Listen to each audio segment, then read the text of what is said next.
Tivemos a exposição dos 3 primeiros capítulos das Escrituras Sagradas, capítulos basilares, fundamentais, essenciais. E agora nós temos, a partir do capítulo 4, então, como que o início do desenvolvimento da promessa feita em Gênesis 3, capítulo 15. Ou seja, de Gênesis 4 até o fim de toda a Escritura, Apocalipse, nós temos nada mais, nada menos do que a progressão daquilo que o Senhor ensinou ali naqueles capítulos tão essenciais. Gênesis capítulo 4. Eu farei a leitura dos versículos 1 a 16. Entretanto, a nossa mensagem será apenas até o versículo 7. Gênesis 4, de 1 a 16 é a leitura, e a mensagem até o versículo 7. Coabitou o homem com Eva, sua mulher. Esta concebeu e deu à luz a Caim. Então disse: adquiri um varão com o auxílio do Senhor. Depois deu à luz a Abel, seu irmão. Abel foi pastor de ovelhas e Caim, lavrador. Aconteceu que no fim de uns tempos trouxe Caim do fruto da terra uma oferta ao Senhor. Abel, por sua vez, trouxe das primícias do seu rebanho e da gordura deste. Agradou-se o Senhor de Abel e de sua oferta, ao passo que de Caim e de sua oferta não se agradou. Irou-se, pois, sobremaneira Caim, e descaiu-lhe o semblante. Então lhe disse o Senhor: por que andas irado? E por que descaiu o teu semblante? Se procederes bem, não é certo que serás aceito? Se todavia procederes mal, eis que o pecado jaz à porta, o seu desejo será contra ti, mas a ti cumpre dominá-lo. Disse Caim a Abel, seu irmão: vamos ao campo. Estando eles no campo, sucedeu que se levantou Caim contra Abel, seu irmão, e o matou. Disse o Senhor a Caim: onde está Abel, teu irmão? Ele respondeu: não sei. Acaso sou eu tutor de meu irmão? E disse Deus: que fizeste? A voz do sangue de teu irmão clama da terra a mim.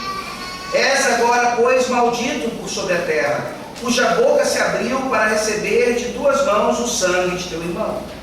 Quando lavrares o solo, não te dará ele a sua força. Serás fugitivo e errante pela terra. Então disse Caim ao Senhor: é tamanho o meu castigo, que já não posso suportá-lo. Eis que hoje me lanças da face da terra, e da tua presença hei de esconder-me. Serei fugitivo e errante pela terra. Quem comigo se encontrar, me matará. O Senhor, porém, lhe disse: assim qualquer que matar a Caim será vingado 7 vezes. E pôs o Senhor um sinal em Caim, para que não ferisse de morte quem quer que o encontrasse. Retirou-se Caim da presença do Senhor e habitou na terra de Nod, ao oriente do Éden. Amém. Amém. Vamos orar. Ó Senhor bendito, estamos aqui mais uma vez voltando para o início da história. Aquilo que hoje é fundamental para nós entendermos os problemas que ainda acontecem hoje, mas juntamente com os problemas, a solução para cada um deles. Ó Deus, nessa manhã nos mostra exatamente o que aquele relato de Caim e Abel tem a nos dizer, e que as tuas lições, os teus princípios sejam cravados e gravados em nossos corações, para que nós aprendamos a viver somente pela fé, sabendo que o arrependimento é, sem dúvida alguma, uma evidência, uma demonstração clara de que nós já pertencemos ao Senhor. Tende misericórdia de nós, e nessa manhã nos ajuda mais uma vez a crermos e a nos arrependermos, em nome de Jesus. Amém. Amém. Vocês devem conhecer a história da fundação de Roma. Provavelmente aquela história mitológica a respeito da criação dessa cidade. Em resumo, a fábula nos diz que gêmeos nasceram, Rômulo e Remo, e num determinado momento de suas vidas eles são abandonados numa floresta perto de um rio. E que durante algum tempo então eles são cuidados por um lobo, uma loba na verdade, que inclusive os amamentava, dava alimento para eles. Eles crescem, eles voltam à civilização, se tornam grandes guerreiros, caçadores e homens que buscam de uma certa forma vingança. E para resumir a história, depois de muita matança e muita vingança, eles acabam fundando uma cidade. E eles precisam decidir agora, quem vai governar a cidade? Quem vai dar o nome a essa cidade? E finalmente então Rômulo mata Remo. Em homenagem a seu irmão, ele acaba fundando aquela que seria conhecida na história como Roma. Uma fábula. Claramente, historiadores negam que esse é de fato o relato histórico sobre a fundação de Roma, mas isso nos faz lembrar então que infelizmente pessoas conseguem olhar ainda não só para os primeiros capítulos de Gênesis, mas ainda para essa história de Abel e Caim como um mero mito, como uma história fabulosa, que na verdade está aqui metaforicamente explicando o que é aquela inimizade que Deus colocou entre a semente da mulher e a semente da serpente. E nós olhamos para as Escrituras Sagradas e nós já temos aprendido aqui de que se os primeiros capítulos de Gênesis são uma mera fábula, nós não temos esperança alguma.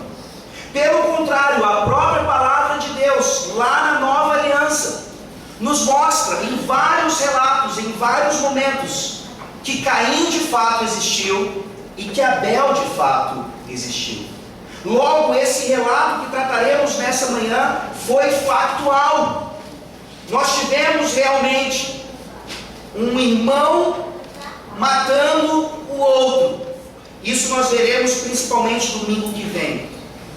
Mas a razão então pela qual ele mata o seu próprio irmão reside no fato de que sem fé e arrependimento é impossível agradar a Deus, especialmente no que diz respeito ao seu culto, a como ele quer ser adorado, a como nós devemos nos aproximar dele. Sem fé e arrependimento é impossível agradar a Deus. E nós veremos isso então dos versículos 1 a 7. E percebam então que esses versículos, por mais que nós não tenhamos aqui claramente exposto para nós essa questão, eles são versículos baseados em fé e arrependimento.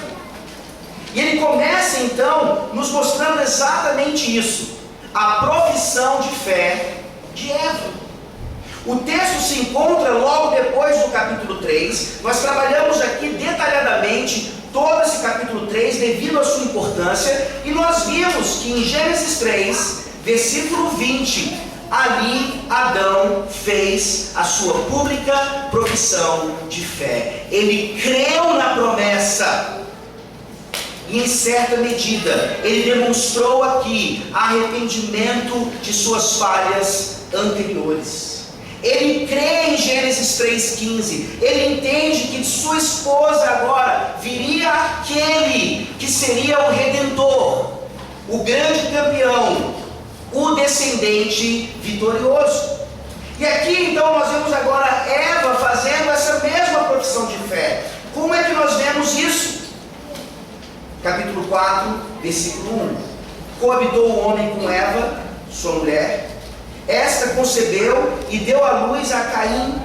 Então disse: adquiri um varão com auxílio do Senhor. Vejam então aqui que o relato do capítulo 4 de Gênesis vai nos mostrando que as coisas, apesar da queda, elas começam a tomar um rumo. Graças a Deus, Adão e Eva coabitam. Adão e Eva continuam então tendo os privilégios do matrimônio. E ao efetivamente, Eva consegue, ela fica grávida. Uma semente é colocada agora no ventre de Eva. E aqui então Eva, alegremente, ao receber do Senhor essa promessa, ela diz: adquiri um varão com auxílio do Senhor. E aqui nós temos um problema grave de tradução, pois aqui no hebraico nós não temos a expressão com auxílio. Literalmente, Eva disse: adquiri um varão, Yahvé. Em outras palavras, quando Caim sai do ventre de Eva, ela tinha plena convicção de que aquele ali era o descendente prometido em Gênesis 3,15. Ela estava tão angustiada, buscando restauração, buscando confiar nas promessas do Senhor, que ela faz essa pública profissão de fé. Problema nenhum em ela confiar na promessa de tal maneira. O problema é que aqui, obviamente, ela estava redondamente enganada. Caim não era o descendente, a semente da mulher, muito pelo contrário. Caim é aqui o início da semente da serpente. E isso nos traz uma lição preciosíssima, principalmente para aqueles que estão aqui, se preparando para fazer uma pública profissão de fé. Vocês que estão na classe de catecúmenos, que ainda não foram batizados, ou vocês que já foram batizados na infância e agora farão uma pública profissão de fé, percebam o quanto nós podemos e devemos confiar nas promessas do Senhor, mas o quanto nós podemos ser teologicamente imprecisos ainda. É aquele velho dilema: o quanto alguém precisa saber e conhecer de teologia do próprio Deus, da igreja como um todo, para ser aceito como membro. Não há uma resposta definitiva para isso. Uma classe de catecúmenos demora 3 meses, 6 meses, 1 ano, 2. Uma pessoa precisa ser doutora em teologia para ser recebida numa igreja presbiteriana. Não há resposta definitiva para isso. Mas a resposta é clara. Se você confia na promessa do Senhor, de que a sua vida depende exclusivamente do descendente da mulher, então você já está, numa certa medida, pronto para a profissão de fé. Mas lembre-se que, como Eva, e como tantos outros na história, essa nossa profissão de fé deve ser seguida de um contínuo discipulado, que vai nos tornar maduros e precisos na teologia, no conhecimento de Deus. Se nós acharmos que a mera confiança na promessa e a nossa consequente profissão de fé já é tudo o que nós precisamos para conhecer a Deus plenamente, provavelmente nós incorreremos em erros gravíssimos quanto àquilo que Deus quer de nós. Eva confiou na promessa. Confie também na promessa. Nós vemos então logo em seguida como essa profissão de fé de Eva é agora acompanhada de uma manifestação de fé tanto por Abel quanto por Caim. Mas existe uma diferença aqui. E a partir do versículo 2 então nós lemos: depois deu à luz a Abel, seu irmão. Abel foi pastor de ovelhas e Caim, lavrador. Vejam então como nós temos um contraste aqui. Eva achou que Caim era de fato o descendente. Ela achava que ali estava residindo a promessa de Deus. Tanto é que quando Abel nasce, por que ele recebe esse nome? O que significa Abel? Para uma definição perfeita do que Abel significa, basta você ir ao livro de Eclesiastes, cuja palavra-chave ali é vaidade. Vaidade de vaidade, tudo é vaidade. É isso que significa Abel. Um sopro. algo que pode ser descartado. Vejam aqui uma mãe que recebe um primogênito e diz: aqui está a nossa esperança, e depois vem outro e ela meio que diz: ah, tá bom, esse aqui não serve tanto. Esse é Abel. O que nós precisamos mesmo é de Caim, do primogênito, daquele que é de fato o cumprimento da promessa. E aqui nós deveríamos perceber já claramente como Caim não é um tipo de Cristo, mas sim Abel. Ora, Caim deveria ser um tipo de Cristo no sentido dele ser o primogênito. Ele seria o herdeiro. O Antigo Testamento mostra claramente toda a doutrina a respeito do primeiro filho nascido, mas não é o caso aqui. Certamente a importância não está em Caim, mas está em Abel, naquele que num certo sentido é rejeitado, naquele que para nós humanamente falando é vaidade e vaidade, não serve o nosso propósito, não se encaixa necessariamente com aquilo que nós achamos ser a promessa de Deus. Nós vemos isso em outro momento. Esaú e Jacó, gêmeos. Esaú sendo o primogênito, aquele que teoricamente também deveria ser um tipo de Cristo, mas não é ele um tipo de Cristo, e sim Jacó, seu irmão. E nós percebemos como Isaac preferia a Esaú, mas como Deus amou a Jacó e odiou a seu irmão Esaú. Como é que você tem compreendido as promessas de Deus? Como é que você tem demonstrado a sua fé? Qual é a sua fé? Ela é baseada em quê? Naquilo que a palavra de Deus claramente nos ensina, ou naquilo que você acha que ela nos ensina?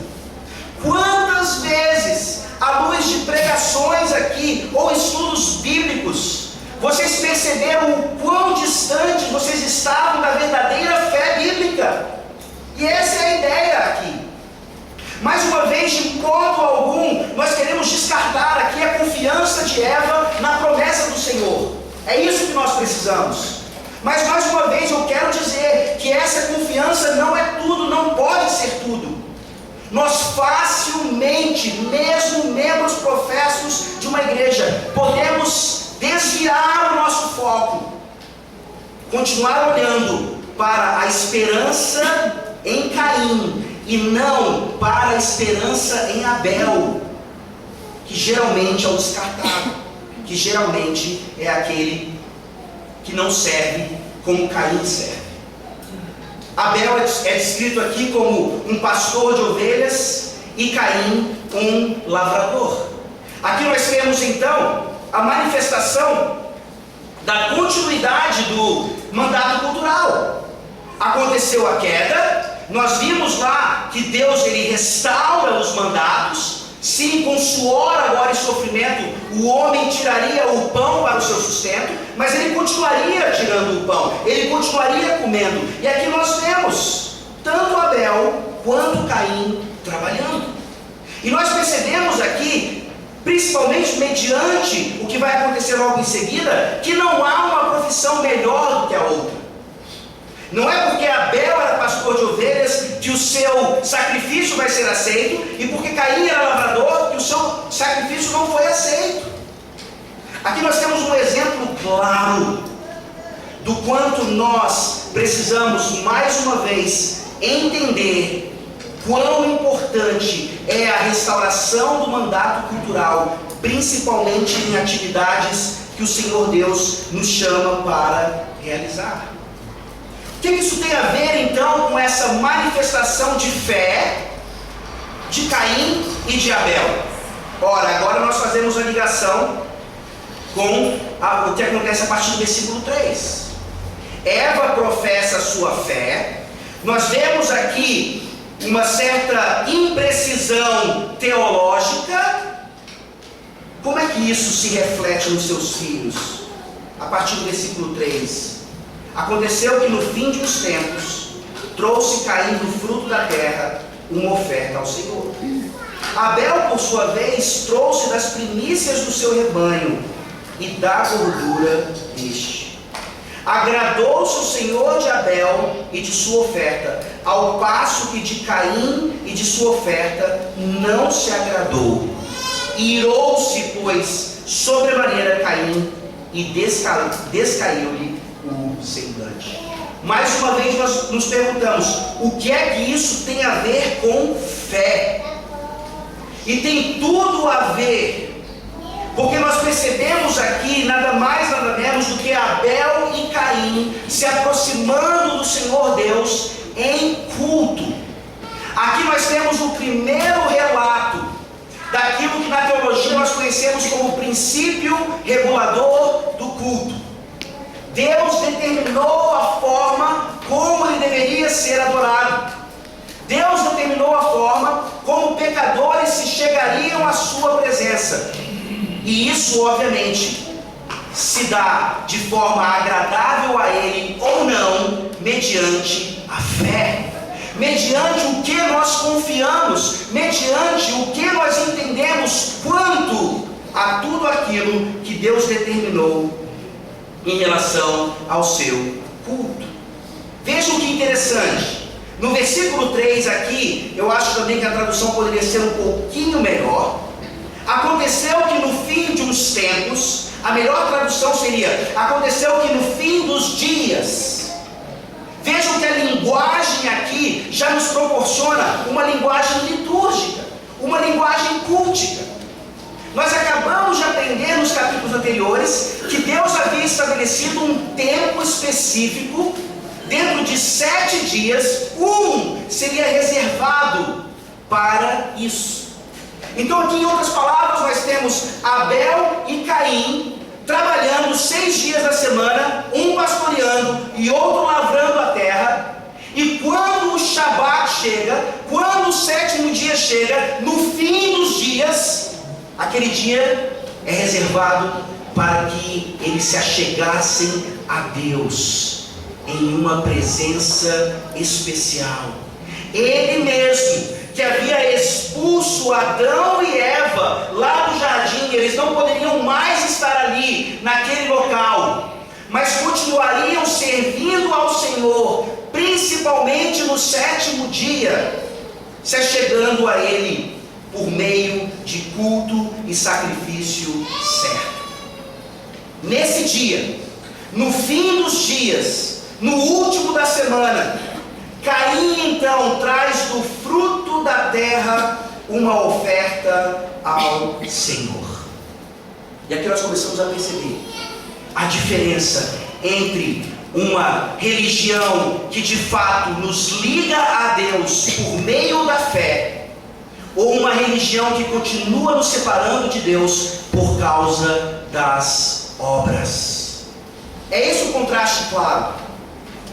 Caim teve fé, mas não a fé bíblica. Toda religião é baseada em fé. Toda religião é baseada em crença. Até mesmo aquelas pessoas que dizem não acreditar em nada, elas acreditam naquilo que elas não acreditam. Tudo é baseado naquilo que flui do nosso coração e que por isso nos move. Ou nós temos uma comunhão com Deus mediante a fé bíblica, que claramente vai ser aqui a fé de Abel, o rejeitado, ou uma fé segundo Caim, aquele que parece ser a esperança, mas não é. Como é que Caim demonstra aqui a fé? Ora, ele se apresenta diante de Deus. Ele não rejeita o 7º dia, ele não rejeita o culto a Deus, pelo contrário, ele vem. Mas como é que ele vem? Ele traz do fruto da terra uma oferta ao Senhor. Em outras palavras, é como se ele estivesse dizendo: veja, Senhor, como eu fui obediente, 6 dias eu trabalhei, 6 dias eu lavrei, e aqui está o resultado do meu esforço. Receba então como adoração a Ti. Caim aqui é aquele que institui a religião por obras, a religião daqueles que têm fé nos seus próprios méritos, daqueles que têm uma semana maravilhosa de trabalho e que acham então que no domingo devem se achegar a Deus mostrando justamente isso. Deus, olha o quanto eu produzi, olha o quanto eu fiz, olha o quanto eu mereço estar na tua presença. Todas as religiões que não seguem o Evangelho do nosso Senhor Jesus Cristo defendem e praticam exatamente isso. Qual é a diferença para Abel então? Nós começamos a entender aqui que existe uma razão pela qual Deus não se agrada da oferta de Caim, mas ele se agrada da oferta de Abel. Versículo 4. Abel, por sua vez, percebam aí a linguagem mostrando justamente o contraste, trouxe das primícias do seu rebanho e da gordura deste. Agradou-se o Senhor de Abel e de sua oferta. E aí vocês já ouviram aqui várias tentativas de explicação por que uma oferta é aceita e a outra não. Tradicionalmente, a razão mais utilizada aqui é para mostrar que Caim não trouxe das primícias, enquanto Abel trouxe das primícias. Qual é o problema disso? O problema lógico é que se nós dissermos então que se Caim tivesse trazido do fruto da terra as suas primícias, então Deus logo teria que aceitar aquela oferta. Afinal de contas, eram as primícias.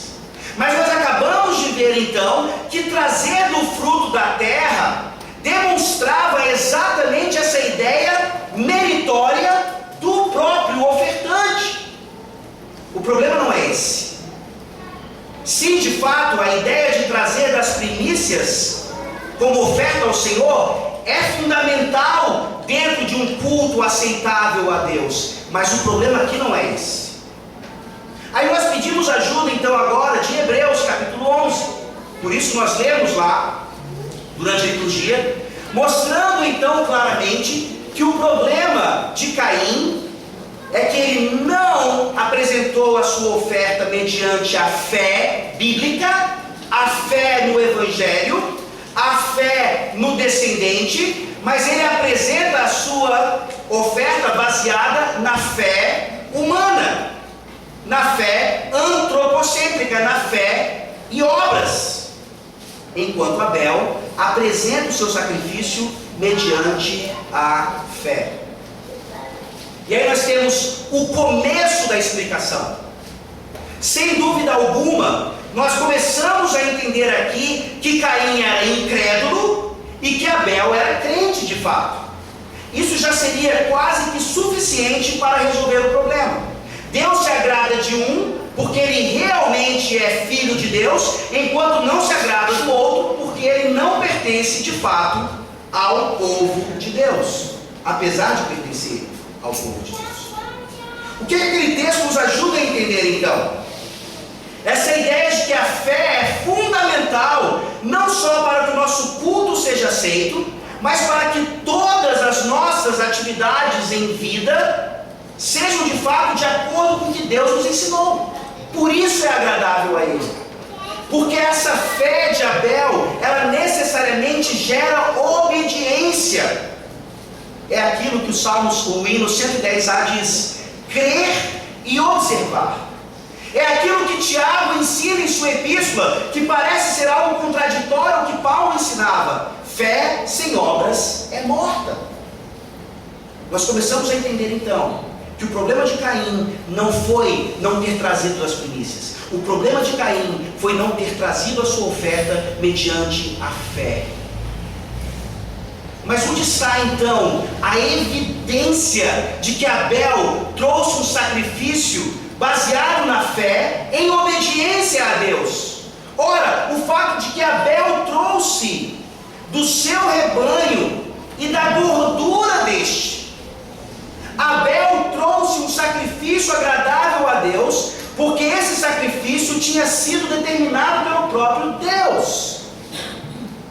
Abel já entendia aqui aquilo que Hebreus capítulo 9 nos ensina: sem derramamento de sangue não pode haver remissão de pecados. Olha como é que eles sabiam disso. Adão e Eva, seus pais, haviam experimentado isso na pele. Eles tentaram se auto-justificar. Eles tiveram que se arrepender, inclusive, disso. Eles tentaram se cobrir. Foram despidos mais uma vez pelo Senhor e agora cobertos com a pele de um animal. Deus estava ali ensinando que a partir daquele momento, um sacrifício cruento seria sempre necessário. Um sacrifício de sangue seria necessário para que aqueles que quisessem se aproximar de Deus o pudessem fazer adequadamente e serem recebidos por Deus. Em outras palavras, Caim, em uma certa medida, talvez cheio aqui de boas intenções, ele quer mudar aquilo que Deus determinou. Ele tenta compreender ou tenta realmente se convencer que a apresentação daquilo que nós fazemos, das nossas obras, é suficiente para nos achegarmos a Deus. A sua fé em uma religião de obras o afasta de Deus e o faz ser rejeitado, principalmente em relação à sua oferta. Abel, por sua vez, não porque ele era pastor de ovelhas, a questão não é essa, como eu disse anteriormente, mas porque ele entendia que para se chegar a Deus, ele precisava demonstrar aquilo que era a promessa. Gênesis 3,15 já disse que o descendente teria o seu calcanhar ferido. Aquela promessa tão incipiente já estava na mente e no coração de Abel, mostrando para ele que ele precisava confiar somente e exclusivamente no Messias, no descendente, naquele que de fato seria o vencedor. Como é que você tem se aproximado de Deus? Eu creio que todos nós, o tempo inteiro, deveríamos estar avaliando e reavaliando exatamente isso. A nossa tendência, basta olharmos para a nossa semana, é nos desviarmos rapidamente para uma religião de obras. Nós geralmente nos lembramos da graça de Deus, talvez só no domingo, ou quando a coisa de fato aperta e eu não tenho mais condições de salvar a mim mesmo. É impressionante como nós, já regenerados, nós que já fizemos uma profissão de fé como Eva fez, somos levados facilmente para um evangelho falso de obras. Gente, Paulo havia plantado a igreja na Galácia, ele havia ensinado aqueles irmãos. Algum tempo depois ele precisa escrever uma carta dizendo: insensatos, tolos, vocês começaram na fé, começaram no Espírito e agora estão na carne. Como é que nós temos nos aproximado do Senhor? Como é que vai a nossa vida? Isso se reflete obviamente no nosso culto, no culto que nós prestamos a Ele. Será que você entende o que você faz aqui domingo após domingo? Será que você entende o que é uma liturgia? Será que você compreende que existe toda uma estrutura, existe um início, um fim, que nós cantamos por uma razão, que nós oramos por outra razão? Ou você vem aqui sem qualquer entendimento, você simplesmente passa como ritual? E provavelmente, se isso acontece, meus irmãos, não interessa se você canta, não interessa se você ora, não interessa se você lê as Escrituras, provavelmente o seu culto é sem fé. E basta um vento de doutrina bem levezinho para transformar o que acontece aqui em algo não agradável a Deus. Como é que está o culto da primeira igreja presbiteriana de Teresina? Será que ele de fato segue aquilo que Deus determinou como sendo um culto agradável a Ele? Ou nós ainda achamos que nós podemos oferecer do nosso bom e do nosso melhor, com toda boa intenção, e Ele vai receber, porque afinal de contas é baseado naquilo que eu acho que Ele deve receber? O nosso culto demonstra o quanto nós vivemos pela fé de Abel ou pela fé de Caim.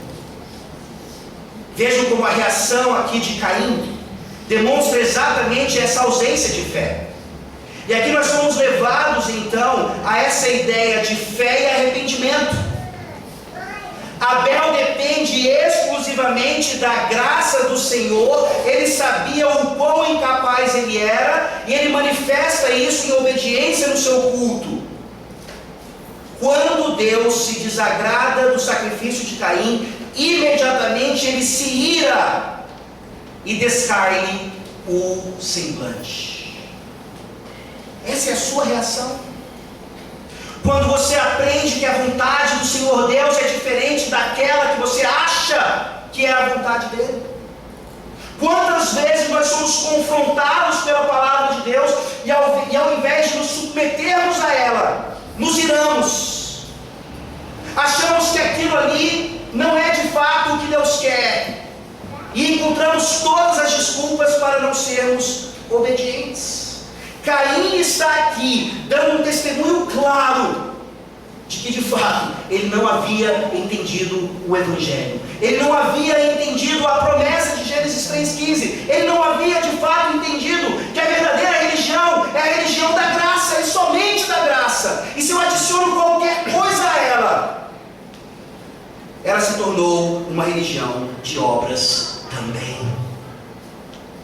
Mas Deus, em sua infinita misericórdia, mostra aqui que juntamente com a fé deve vir o arrependimento. Não existe fé sem arrependimento, não existe arrependimento sem fé. E nos versículos 6 e 7 então, nós vemos Deus chamando Caim ao arrependimento. Vejam mais uma vez. Então lhe disse o Senhor: por que andas irado? E por que descaiu o teu semblante? Se procederes bem, não é certo que serás aceito? Se todavia procederes mal, eis que o pecado jaz à porta. O seu desejo será contra ti, mas a ti cumpre dominar. Deus poderia ter rejeitado Caim completamente ali. Deus poderia ter olhado para aquela rebelião de Caim e realmente se livrado dele, mas esse não é Deus. A misericórdia do Senhor, ela é infinita, e ela vem ao pecador oferecendo a ele sempre arrependimento. Imaginem se Deus tratasse conosco de acordo com as nossas reações infantis e mimadas. Quando as coisas não vão do jeito que nós queremos e Deus nos repreende, e nós reagimos exatamente como Caim reagiu. Ele nos chama ao arrependimento, assim como ele chamou Caim ao arrependimento aqui. Faz uma pergunta, mais uma vez, demonstrando a importância dessa ferramenta, e mostra claramente para ele: se procederes bem, não é certo que serás aceito. Essa é a mensagem do Senhor para você nessa manhã. Você que talvez ainda viva baseado somente naquilo que você consegue fazer. Essa é a sua razão de viver, é o seu trabalho, é a sua atividade, é a confiança em homens e não em Deus, a confiança em coisas criadas e não em Deus. E nessa manhã Deus está lhe dizendo: pare de confiar nessas coisas e confie somente em mim. Proceda bem, rejeite o que é mal, tire da sua vida todo tipo de pecado, se arrependa, purifique-se, volte para mim, Deus está dizendo. Por isso ele conclui: se todavia procederes mal, eis que o pecado jaz à porta, o seu desejo será contra ti, mas a ti cumpre dominá-lo. Aqui está aquele versículo que nós usamos para explicar o que aconteceria agora entre o homem e a mulher no seu matrimônio. A mulher agora teria o seu desejo contra o seu marido. Ela queria dominá-lo. Ela quer usurpar a autoridade dele. E o marido, por sua vez, então, agora a domina de forma agressiva, de forma até violenta. A guerra dos sexos. Mas aqui nós vemos esse relato de forma positiva. Esse pecado está ali à espreita como um monstro querendo nos devorar. E nós aprendemos a mortificação do pecado. Nós aprendemos que nós precisamos pegar então esse monstro e aniquilá-lo, matá-lo, acabar com ele, não dar espaço para ele. Viver aquilo que Abel aqui viveu. E é exatamente por isso que domingo que vem nós veremos a consequência em sua vida. Meus irmãos, Caim nunca foi a esperança. Apesar de hoje continuar sendo a esperança de muitos. Abel, aquele que era a vaidade, um sopro, um que passaria rapidamente. Ele é aquele que apontava para um que também foi rejeitado. Um que foi rejeitado justamente porque ele viveu plenamente um sacrifício agradável a Deus. Em toda a sua vida, Jesus rejeitou o pecado. Foi tentado em todas as coisas, mas não caiu em qualquer uma delas. E essa doutrina vai ser importantíssima para o nosso sermão desta noite.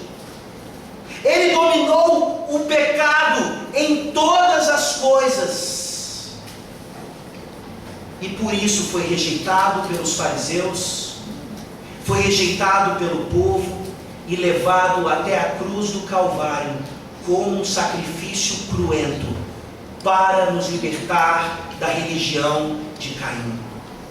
Para nos mostrar ali na cruz que exatamente aquele que é rejeitado é a esperança. Aquele que é rejeitado oferece a fé e o arrependimento necessários para vivermos exclusivamente pela graça e somente pela graça. Pare de entender essa graça somente na teoria e comece a experimentá-la no domingo, no culto ao Senhor e durante todos os outros dias da semana, sabendo que é isso que agrada a Deus e é isso que nos aproxima cada vez mais dele. Vamos orar. Ó Deus bendito, obrigado por esse relato tão conhecido.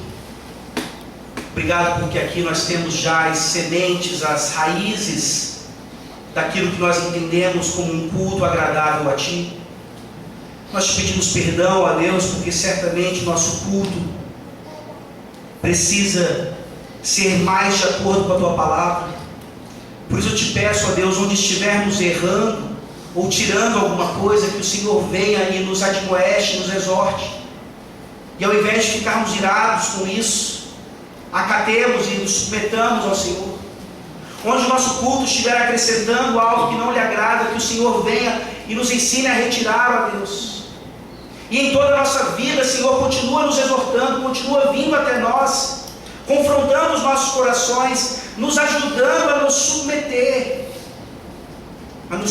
como Abel se submeteu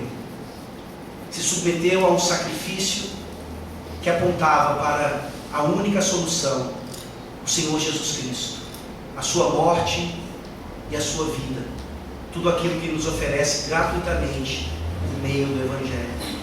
Nessa manhã, ó Deus, há muitos aqui que ainda não fizeram a sua pública profissão de fé. Te pedimos que eles creiam na tua promessa como Eva creu, e que eles juntamente conosco continuem crescendo na tua graça, no teu conhecimento, para que sejamos cada vez mais precisos na teologia, não pela precisão em si, mas porque nós sabemos que assim o Senhor se agradará de nós e continuaremos sendo aceitos pelo Senhor, por meio do teu Filho amado e no poder do teu Santo Espírito. É assim que nós oramos, no nome dele. Amém. Amém.